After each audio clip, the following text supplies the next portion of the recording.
Hello and welcome to my channel. I'm continuing the wildlife series in charcoal with this drawing of a bear.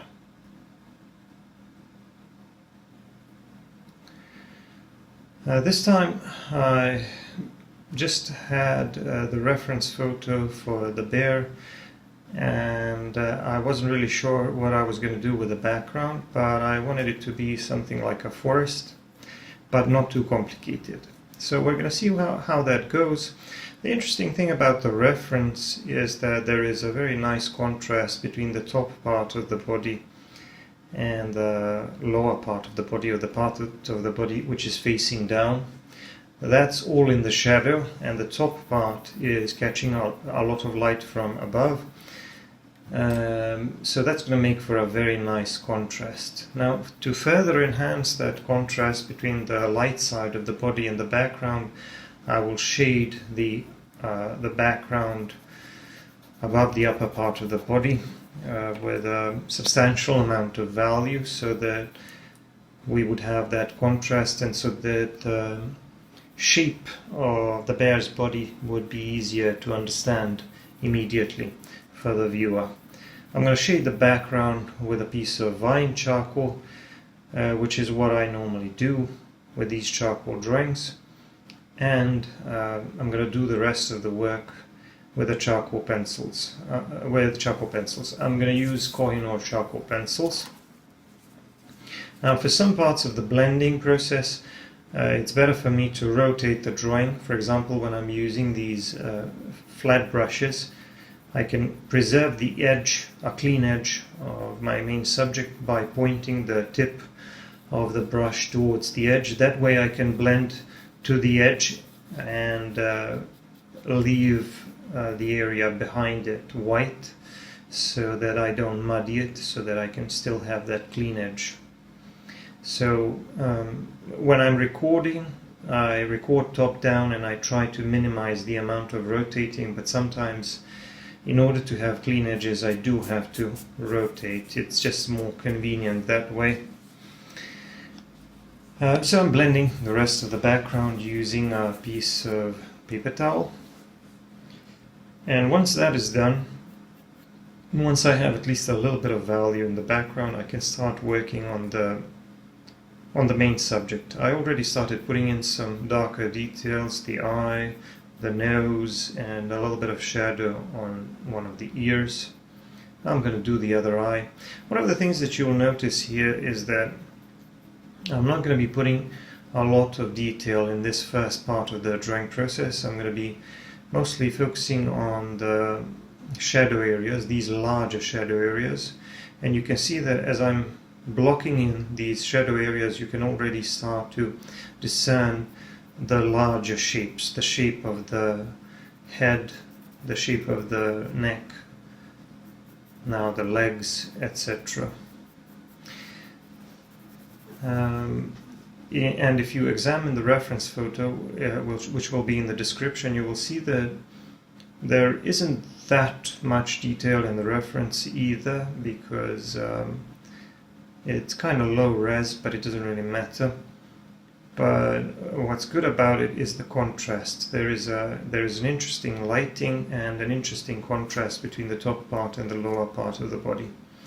This contrast will allow us to describe the light side and the shadow side of the bear's body very easily, and to describe the overall shape and the volume of the bear's body. Now I'm going to do a little bit more shading and a little bit more work on the head. And I'm going to use a combination of a piece of vine charcoal and Koh-i-Noor charcoal pencils. For blending, I'm going to use brushes, mostly flat brushes. So there is some shorter fur here on the forehead area. And as always, I pay attention to the way that the fur grows and the direction in which it grows and how long the hairs are. So I try to match the length and the direction of the fur with the length and the direction of my pencil strokes. I don't have to draw every single hair. With just a few suggestions and a little bit of blending, that usually does the trick. In those areas where the fur is really short, there I will just drag a pencil, creating a little bit of random texture and make it look like short fur. But in those areas where we can clearly see the direction of the fur, I need to make pencil strokes that follow the flow or the direction in which the hair grows.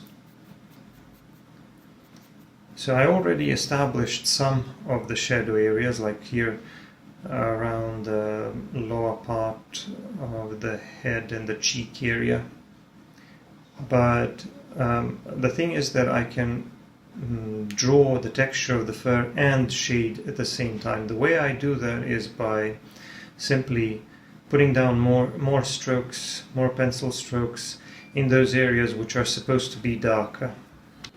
Now what you will see when I'm using a brush is that the fur starts to look a lot more natural and a lot more realistic. With a pencil eraser, like this Koh-i-Noor pencil eraser, I can clean up the edges and refine some of the lighter areas. I'll be doing more of that later. Right now I'm using a brush to soften those marks which I made to imitate the appearance of the fur. And what that does, it fills in some of the lighter spaces. I lose a little bit of contrast, but not all of it, and I can always go back in and make some areas a little bit darker, others a little bit lighter. And the good thing about brushes is that they don't destroy the texture completely.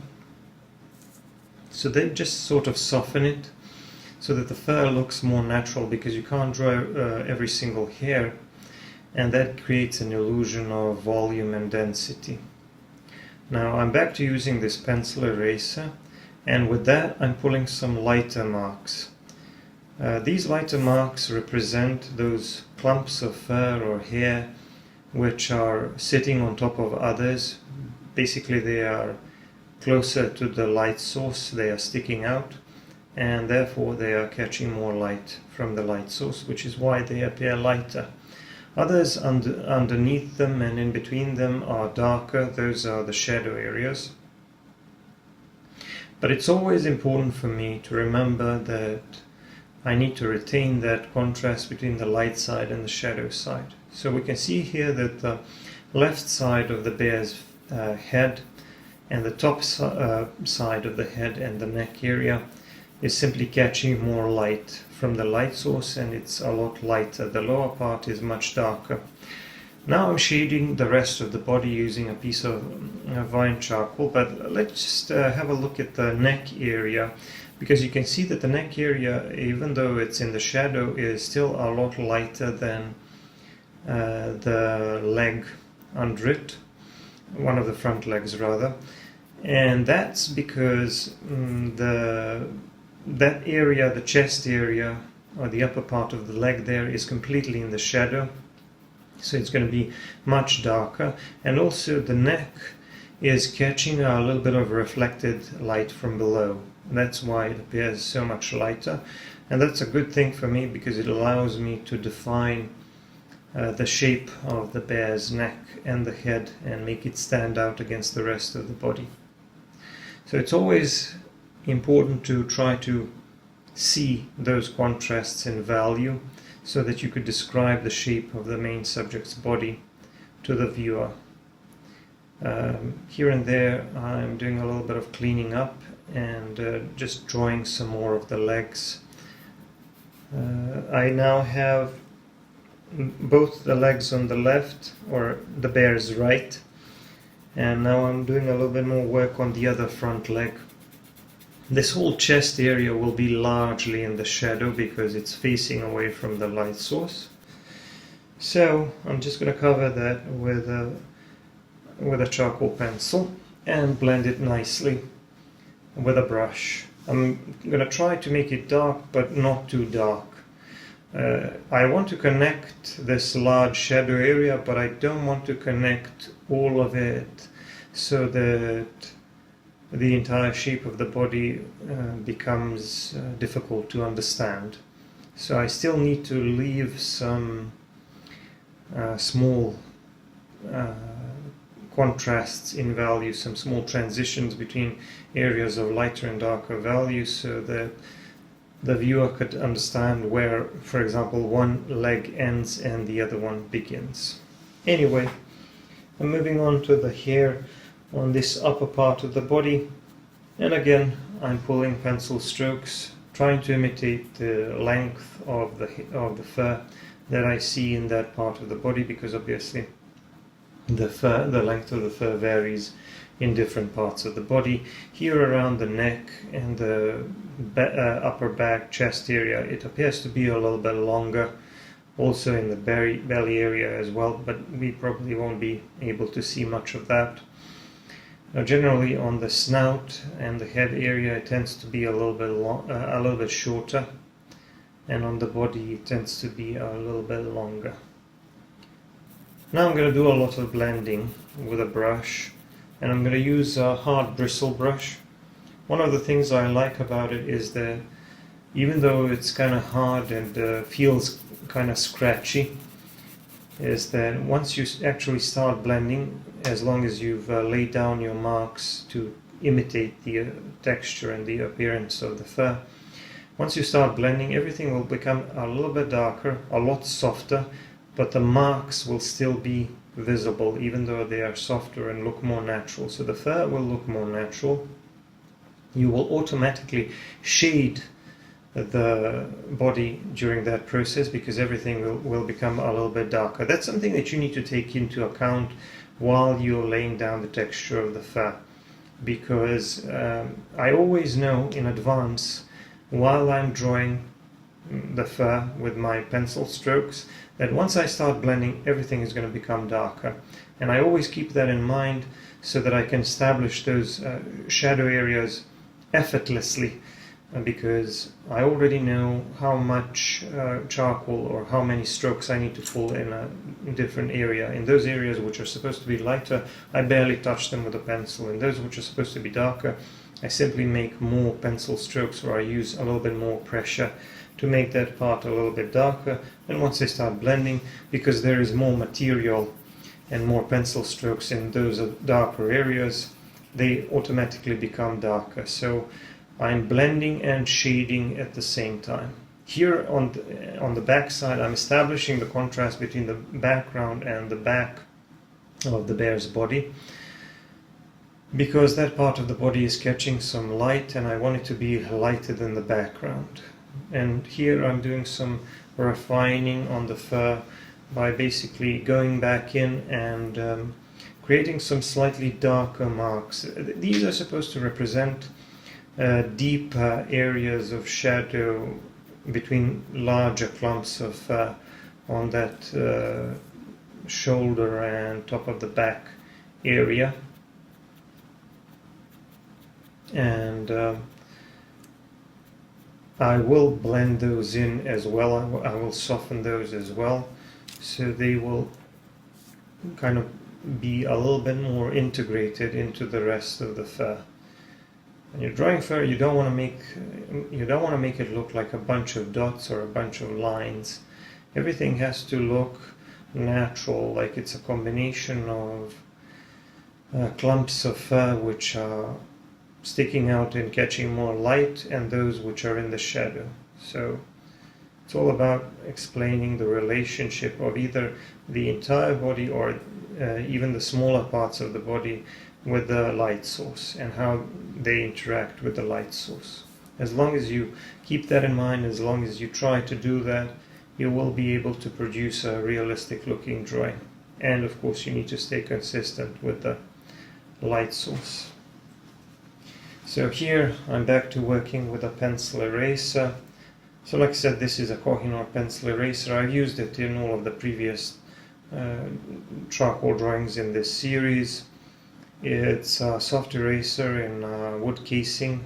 Looks like a pencil. It can be sharpened like a pencil. It can be held like a pencil, and you can pull strokes just like you would with a pencil, but these are lighter strokes, lighter marks, instead of the darker marks that you pull with a charcoal pencil or any other kind of pencil.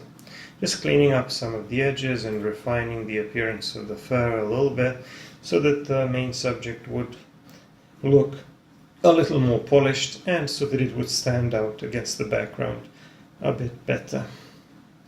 And we're almost done with the main subject.